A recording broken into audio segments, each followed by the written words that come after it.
Cette subvention de l'État vient quand il y a cette lettre de la circulaire sur l'exécution du budget du Premier ministre et autres, et donc maintenant le ministère des Sports qui peut-être à bon droit ou pas, pensait que c'est elle qui devait maintenant gérer cette subvention, la remettre directement au club et autres.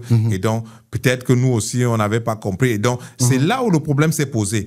Et à un premier moment, la FECAFOOT est restée muette à ce niveau-là. Le ministère des Sports a convoqué même les présidents de club au ministère. Oui. Et bon, mais quand il fallait opérationnaliser cela, on a dit non, la subvention, c'est la FECAFOOT. C'est la FECAFOOT qui doit payer cette subvention-là, qui doit autoriser le paiement. Et donc, finalement, ça a été réglé. On a demandé au club et les clubs, ils ont monté. On a fait, aujourd'hui, là, je pense que tous les clubs ont eu cette subvention-là. Cette subvention-là. Et on a finalisé aussi avec la subvention sur les quotes-parts. Donc, pour cette saison, nous pensons que tous ceux qui ont justifié, ils ont été payés. Bon, maintenant, il faut le dire parce que parfois, certains clubs ils se disent que non, on ne comprend pas pourquoi le montant n'est pas le même, ainsi de suite. Exact. Il y a des litiges. Il y a des litiges qui sont que la commission de résolution des litiges a tranché. Et donc, parfois, on retranche directement cet argent-là et on remet au club. Et maintenant, en dehors de ça, le président de la Fédération camerounaise de football, il y a les indemnités de formation. Il faut le dire. Parce que pour un club de MTN Elite One qui prend un joueur en deuxième division, il doit payer les indemnités de formation. Ces indemnités de formation-là s'élèvent entre 500 et 1 million de francs. Wow. Et donc, il y a beaucoup de clubs amateurs parce qu'aujourd'hui, là... C'est important de le dire parce que beaucoup de gens ne le savent pas. Non, c'est vraiment important. Et donc, il y a ces quotes-parts-là que le président reverse directement au club amateur.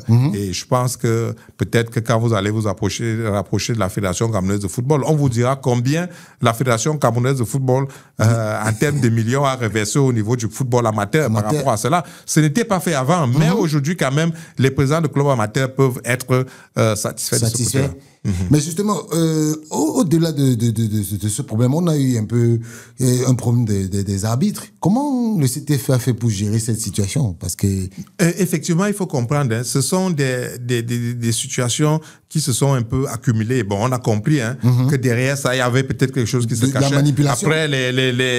Après les présidents de club sont arrivés les arbitres. Mais bon... nous, au niveau du CTFP, avec d'abord le secrétaire général de la Fédération camerounaise de football, il a eu à ouvrir un dialogue avec les arbitres parce que je pense qu'il y avait un problème de paiement des émoluments des arbitres et il y a eu des retards.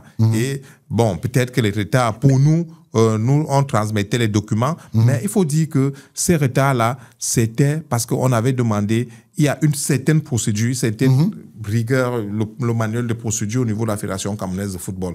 Et donc, il fallait suivre toutes ces procédures-là. Parfois, ce n'était pas évident. Et les arbitres qui changeaient, la programmation et autres, là, donc, il y a eu véritablement ces retards-là. Il y a eu des retards, mais le président de la Fédération camerounaise de football, une fois le problème qui était en train de persister, a pris des mesures pour demander que les arbitres soient payés directement. Et nous pensons que ça a été fait et c'est fait à l'heure actuelle. La dette qui était là, elle a été apurée et les arbitres qui jouent sont payés régulièrement. Donc, mais est-ce que la somme de 300 millions, c'était pas une somme exagérée et que les gens avaient inventé juste pour faire mousser l'histoire? Non, mais effectivement, c'était une somme. Non, je pense que c'était un peu exagéré. Peut-être que comme ils avaient suivi aussi que il y avait un appui de l'État en ce qui concerne l'organisation des championnats et autres de 350 millions. Non, je pense que et ça a gêné. Et ceux qui ont lancé le mot d'ordre de grève, bon, le préavis, si vous voulez, le débrayage, c'est une association qui est membre de la Fédération camerounaise de football. Parce que la fédération, c'est l'ensemble des associations et il y a les membres. Et donc, normalement, il y a, en ce qui concerne cette association-là, il y a les devoirs de réserve, il y a les obligations. Est-ce qu'elle n'a pas manqué de loyauté? Et effectivement. Et donc, je pense que, bon, peut-être que c'est un autre problème qu'il faudra suivre dans les jours qui vont venir. Mais toujours est-il dit que ils l'ont fait Et ce qui nous a gênés, parce qu'en interne, il y a les instances, surtout que le débat était déjà ouvert. Mais nous avons vu des lettres qui partaient jusqu'au niveau de la présidence, qui partaient autres. Les problèmes de la Fédération camerounaise de football se sont retrouvés dans la rue, et ça, ce n'était pas bien. Mais pour justement, on va un peu sortir de ça, parce que il faut parler des projections. Quels seront les prochains chantiers de 2025-2026 pour le CTFP? Je vous ai dit, si vous avez bien compris, je vous ai dit que nous sommes à l'an 4. Donc ça veut dire que oui. Nous sommes à l'an 4 du mandat de Samuel Eto'o. D'accord. À partir de décembre, là, il y a un nouveau mandat qui va commencer, et il y a une nouvelle feuille de route. Oui. Et donc, les perspectives, je pense que normalement, telles que ça avait été déjà projeté par le président de la Fédération camerounaise de football, il pourra le faire des annonces. L'objectif premier, c'était vraiment de raffiner au niveau, de resserrer au niveau du championnat MTN Elite One. C'est pour ça que nous avons 14 clubs. Voilà. Où il va amener des financements. Et je pense que c'est quelque chose qui est presque acté. Et MTN Elite One aussi, MTN Elite 2 qui va se rétrécir. Donc, ce sera d'organiser véritablement et de plus en plus aller vers nos stades qui sont en train d'être finalisés, nos infrastructures. Je pense que ce sera quelque chose de bien. Et maintenant, surtout aussi, accompagner nos représentants sur le plan africain. Puisque dès qu'on a ces 14 clubs-là, on organise le championnat, nous allons maintenant aller conquérir nos places africaines qu'il faut, la place du Cameroun. Bon, soyons clairs.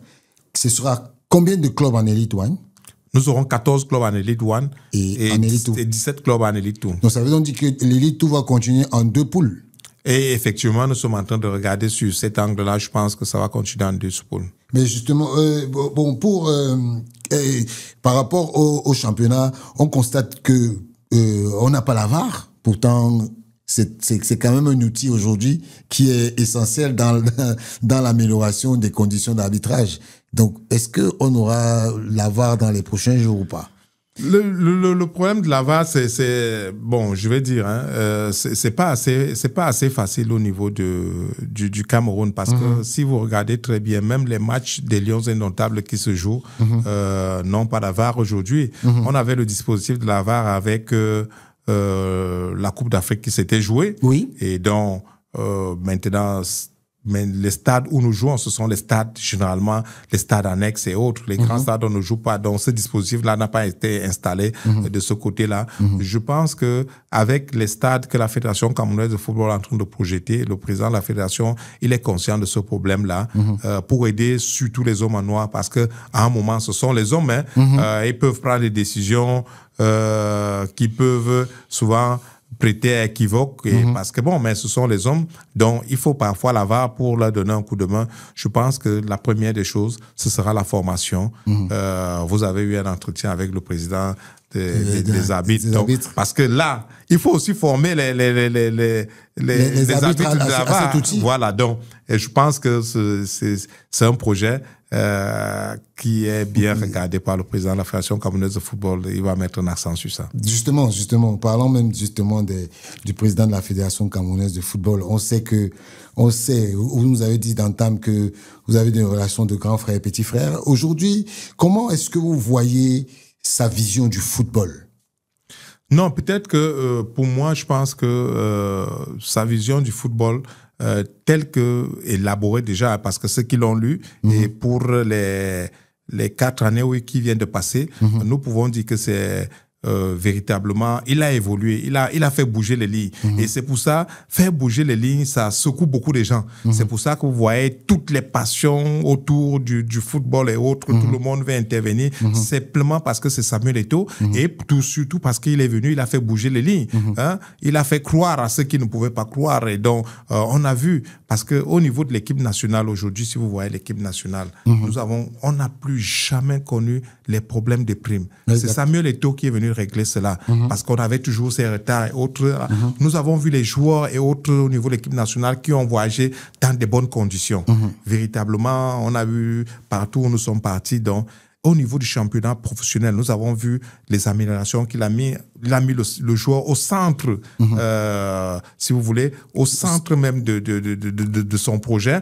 Et les salaires ont été revus. On n'a plus vu quand même les joueurs, Clochard disait, il faut le dire, en termes même de prise en charge de ces joueurs-là. Oui. C'est-à-dire que sur le plan médical, il a insisté. Ce n'était plus les visites où les médecins et autres signaient les certificats médicaux dans les bureaux sans visite et autres là. Véritablement, le joueur sur le plan médical a été pris en charge.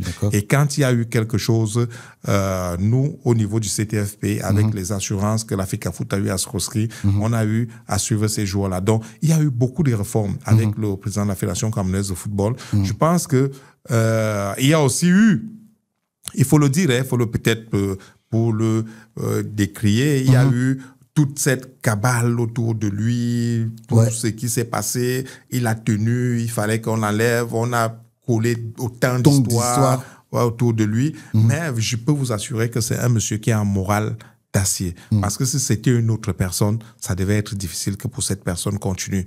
Mais il est toujours là et nous dit toujours que c'est dans l'adversité qu'il est de plus en plus fort. Qu'il est de plus en plus fort. Oui, c'est dans l'adversité et qui va rendre. Et donc aujourd'hui, il faut le dire, il faut bien aller regarder son programme. Et donc vous allez comparer, vous allez regarder point par point ce qu'il a dit au niveau des infrastructures. Il a dit, je finis avec le siège de la Fédération camerounaise de football. Exactement. Un siège qui date de 2012, 2011, 2013. Oui, près de 12 ans. Voilà. Et donc, aujourd'hui, si vous allez, pour ceux qui savent, je pense que la Fédération aura un siège digne de ce nom et qui est en train d'être fini. Il y a eu les stades de football. C'est vrai que ce n'était pas facile. Nous avons le stade de Kaélé qui est fini à l'extrême nord. Nous avons le stade de Bamenda qui sera inauguré et d'autres qui sont en voie. Et donc, au niveau de l'arbitrage aujourd'hui, vous avez les arbitres, c'est vrai qu'on a connu les Alum Sidi et autres, mais il y a les arbitres camerounais qui nous représentent sur le plan international. Mais il y a beaucoup d'écoles d'arbitrage qui ont été ouvertes et il y a la jeune élite, les jeunes arbitres qui sont là. Donc, sont véritablement ces quelques points-là. Je pense que c'est quelque chose de positif, mais nous disons véritablement, laissons au président de la Fédération camerounaise de football, laissons au comité exécutif la possibilité de pouvoir travailler pour le football, de pouvoir travailler pour le football. Et c'est ça qui nous manque encore. Et de nous, qu'on laisse les affaires de guerre des autres personnes et autres, mais qu'on puisse travailler pour le football. Président, on a peu parlé de l'apport de vos partenaires, que sont MTN et les autres. Est-ce qu'aujourd'hui, vous pouvez nous dire comment le travail avec vos partenaires a été? Non, il faut dire que MTN, quand on arrivait, quand le président de la Fédération camerounaise de football arrivait, MTN était en train de partir, MTN était déjà parti. Ouais, donc c'est grâce à l'entregent du président de la Fédération camerounaise de football que MTN est arrivé. Nous avons MTN, nous avons, en ce qui concerne le championnat, nous avons MTN, nous avons les sociétés Frères et Henri Tioff qui nous accompagnent. Nous avons OneXBet.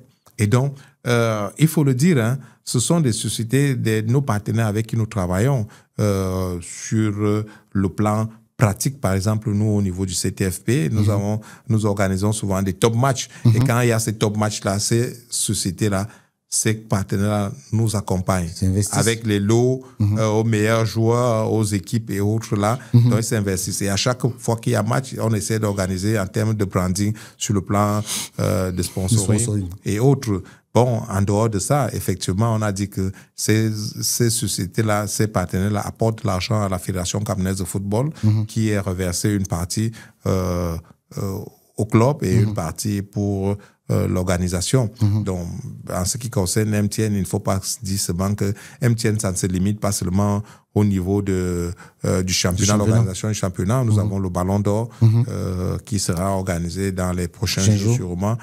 Nous avons aussi la Coupe du Cameroun, ils nous accompagnent et je pense que beaucoup d'autres événements, ils sont présents à chaque fois qu'ils sont sollicités. Donc, ce sont véritablement des rapports, des bons rapports. Et nous pensons que ces contrats-là seront renouvelés et que ce sera avec une petite plus-value. Plus-value.